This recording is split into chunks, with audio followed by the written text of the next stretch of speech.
Hi, I'm Shanae with WTI. So when my son was a newborn, his eyes would light up whenever we brought out this mobile. And so I'm so glad that we bought it. Now this particular one is made by Tiny Love. It's super cute. It has these adorable animals on it that are bright and colorful. There's a lot of contrast on the mobile as well, and the animals spin when you turn it on. So it's very stimulating for your baby to look at. Now this mobile also plays music as well. So it plays 30 minutes of continuous music with 5 different melodies.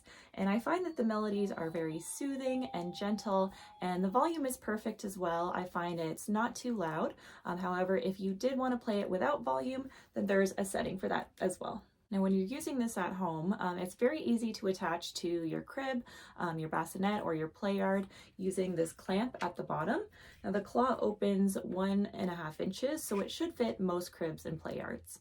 And then if you wanted to use this while you're going out, you can actually remove this part from the arm by just undoing this strap here, and then you just attach it to your stroller or your car seat.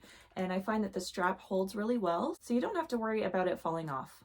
So this is something we use a lot during the newborn phase, and I'm so glad that we got it. It's engaging, it's adaptable, and so whether you're at home, you're in the car, or you're going for a stroll, this will keep your baby entertained no matter where you are. And that is my point of view.